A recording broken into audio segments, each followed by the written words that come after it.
பாத்தியா? ஏதாவது சொல்றாளாம் பாத்தியா? இல்ல, நான் என்ன சொல்லணும்? எனக்கு புரியல. உனக்காக தானே போய் சொல்லிட்டு வந்தேன். ஐயோ, ஒரு வார்த்தை ஏதாவது சொல்றியா? ஓ, அப்ப நீ பண்றது தப்புன்னு புரிஞ்சுக்கிட்டு சொல்லலையா? புரிஞ்சு சொல்லலையா? ஆமா. தெரியாம கேட்டுட்டேன். ஆ? இனிமே பேசவே மாட்டேன்.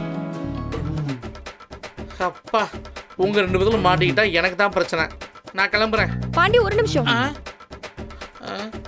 என்ன சிஸ்டர்? கடைக்கு போய் சிக்கன் மட்டும் எடுத்துட்டு வரீங்களா? ஏன்னா நான் பிரியாணி செய்றேன், சாப்பிட்டுட்டு போங்க.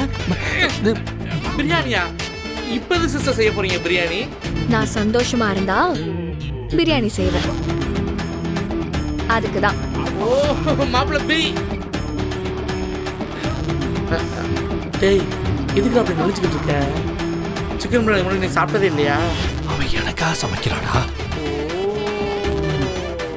கொஞ்சம் சீக்கிரமா போய் வாங்கிட்டு வரீங்களா? இந்த உடனே போறோம் சிஸ்டர். மாப்பிள்ள, உங்க அண்ணன் பேச்ச மீறினதுக்கு நாங்க பிரியாணி பண்ணி சாப்பிட போறோம். எஸ் மாப்பிள்ள, எஸ்.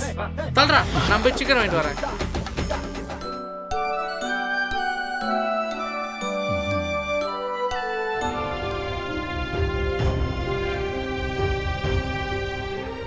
டேய், நானும் அதை பற்றி தான் யோசிச்சுட்டு இருக்கேன். அவ மட்டும் கர்ப்பமா இருந்தா அவ்வளவுதான், மொத்தமும் முடிஞ்சது. முதல்ல அவ உண்மையிலேயே கர்ப்பமா இருக்காளா இல்லையான்னு நாம தெரிஞ்சுக்கணும். வா, அதை அவங்க கிட்ட கேட்டு தெரிஞ்சுக்கலாம்.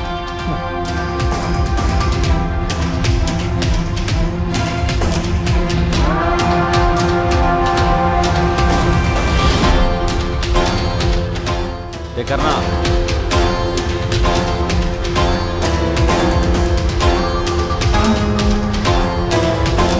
டேய் கர்ணா,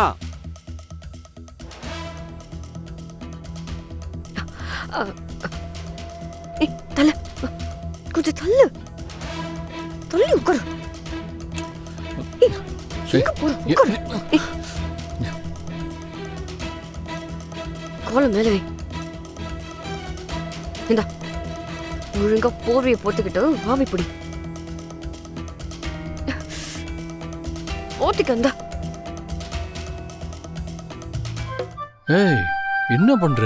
அங்க அண்ணன் வெளியே கூப்பிட்டு இருக்காரு. முதல்ல ஆவி பிடி, அதுக்கப்புறம் அண்ணனை பாத்துக்கலாம். என்ன விளையாடுறியா?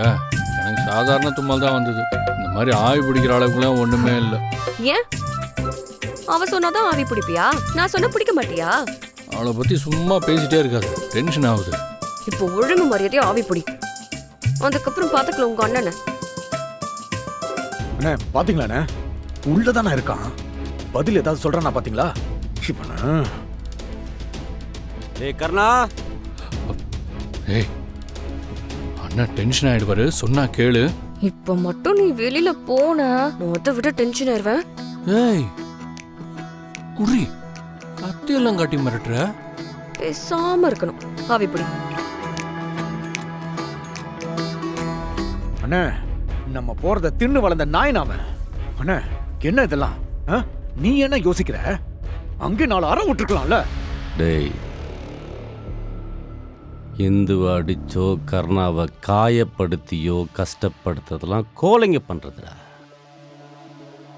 நம்மலாம் வீரங்க, நாம் அதெல்லாம் பண்ணக்கூடாது. நம்ம அதுக்கு மேல பெருசா ஏதாவது ஒன்று பண்ணணும்டா. அதை அவங்க யாரும் கணிக்க முடியாத அளவுக்கு பண்ணணும். நாம பண்ற டார்ச்சர்ல 2 பேரும் எப்படி வாழ போறன்னு தெரியாம ஏண்டா இப்படி ஒரு வாழ்க்கைன்னு தினம் தினம் நொந்து நொந்து சாவணும்டா. அதை பார்த்து பார்த்து நாம ரசிக்கணும். சும்மா அடிச்ச அந்த வலியெல்லாம் அந்த நிமிஷத்தோட போயிடும். ஆனா இப்படி அடிச்சோன்னு வை, அவளை ரொம்ப நாள் காயப்படுத்தும். அண்ணா, அண்ணா, அண்ணா, சாரிண்ணே, ஜலதோஷம் பிடிச்சிருச்சு, அதான் ஆவி பிடிச்சிட்டு இருந்தேன். தப்பா நினச்சிக்காதீங்கண்ணே. ஏய், நீ ஆமி பிடிச்ச மாதிரி தெரியலையே.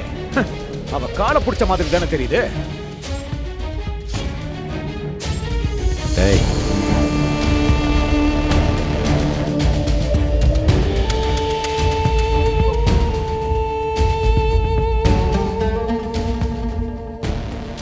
அது ஒன்றும் இல்லை கர்ணா. ஒரு முக்கியமான விஷயத்த உங்ககிட்ட கேட்கலான்னு வந்தேன். நேற்று அவளை கூட்டிட்டு ஹாஸ்பிட்டல் போனோம்ல, என்னாச்சு? டாக்டர் என்ன சொன்னார்? கண்ணா,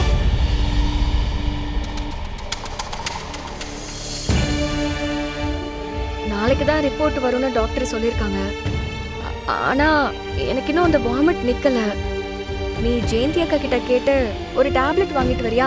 அப்புறம் டேப்லெட் வாங்கும்போது மறக்காம இது சாதாரண வாமிட் இல்லைன்னு சொல்லிடு. அப்பதான் அவங்க சரியான டேப்லெட் தருவாங்க. இல்லைன்னா அவங்க பாட்டுக்கு ஏதாவது தப்பான டேப்லெட் கொடுத்துருவாங்க.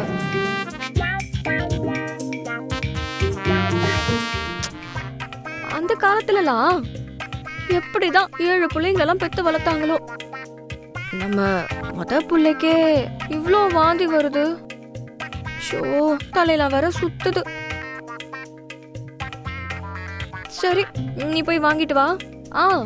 நேத்து வண்டி வர ரெடி பண்ணுன்னு சொல்லியிருந்தல, அதையும் சேர்த்து ரெடி பண்ணிட்டு வரும்போது வாங்கிட்டு வந்துரு. ஓ ஓ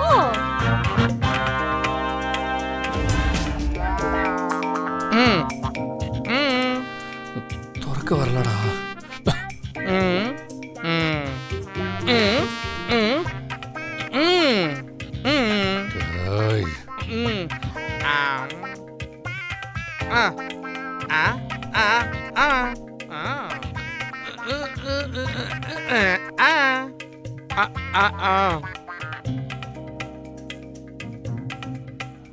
ஏண்டா மாப்பிள்ள, எத்தனை பாட்டில் ஓப்பன் பண்ணிருப்ப? இங்க இப்படி தரப்ப, இப்படி தரப்ப, இப்படி தரப்ப, அப்படியே வாயில கடிச்சு தரப்ப, சுண்டு வரலே தரப்ப. எனக்கு சொல்லி கொடுத்ததே நீ தானடா.